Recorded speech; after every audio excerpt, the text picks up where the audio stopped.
Salam alaikum wa rahmatullahi wa barakatuh. Notre séance d'aujourd'hui est réservée et consacrée aussi à l'étude de la géométrie. Notre leçon c'est les angles. Donc, seulement la première séance sera consacrée seulement à faire connaissance aux angles et les comparer. Qu'est-ce qu'un angle? On note AB, donc toujours pour ce qui est d'une demi-droite, on entoure cette demi-droite par un crochet et une parenthèse. On note AB, la demi-droite d'origine A, et passons par le point B. Commençons. Pour commencer à tracer un angle, je commence toujours par tracer une demi-droite qui est limitée de ce côté-là et illimitée de l'autre côté. Donc une demi-droite, faire connaissance à une demi-droite, et elle est limitée d'un côté, elle est limitée par ici, par son origine, et illimitée de l'autre côté. L'angle saillant, c'est contre, le voici, se note XOY avec le symbole de l'angle, ou bien YOX. On lit angle XOY ou YOX. Le point O, c'est le sommet de l'angle. Les demi-droites OX et OY sont les côtés de cet angle. Mais attention, toujours le sommet, il est placé au milieu de cette expression. Donc attention, pour désigner un angle, on utilise trois lettres.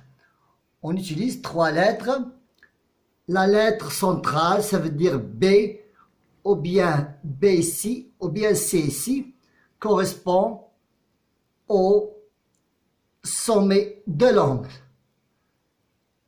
Maintenant, les vocabulaires.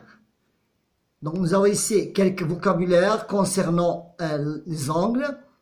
Donc, un angle, donc vocabulaire des angles, un angle de sommet A, voilà, de sommet A, et la région, du plan, voilà la région du plan, comprise entre deux demi-droites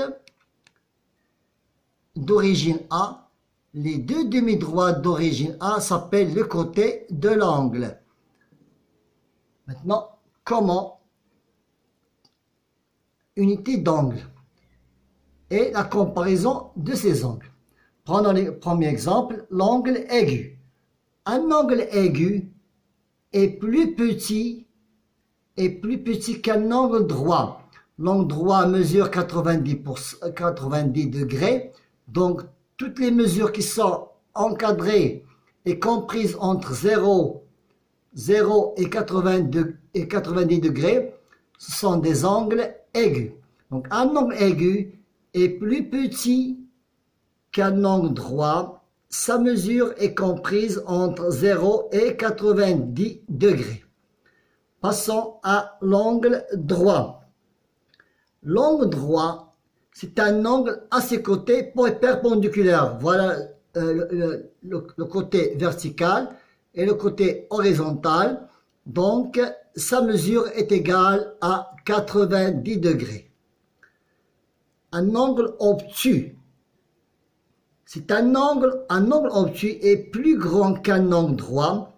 Il est supérieur à un angle droit, mais il est inférieur à 190 degrés. Sa mesure est comprise entre 90 degrés et 180 degrés.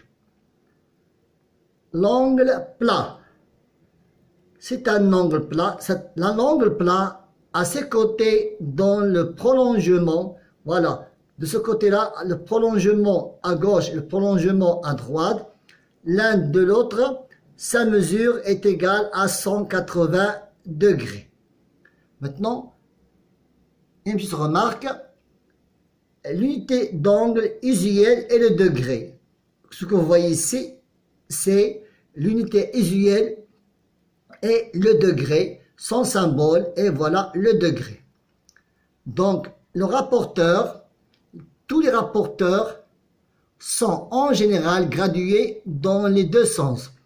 Le premier sens, sens horloger, c'est-à-dire le sens d'horloge, et le sens des horlogers, qui sont les degrés qui sont écrits en noir. Donc, je répète cette notation. Les rapporteurs sont en général gradués dans les deux sens pour éviter bien des erreurs. Si nous ne savons pas, nous sommes hésités, est-ce qu'on va commencer par les nombres, bien les graduations qui est de gauche à droite, bien de droite à gauche, on a choisi pour éviter ces erreurs, nous utilisons une seule graduation qui est en rouge. Ça veut dire que je commence toujours par de gauche à droite. Voilà, étaient des notions et méthodes concernant les angles. Pour la deuxième séance sera consacrée à l'application du cours et à la prochaine. Bonne chance.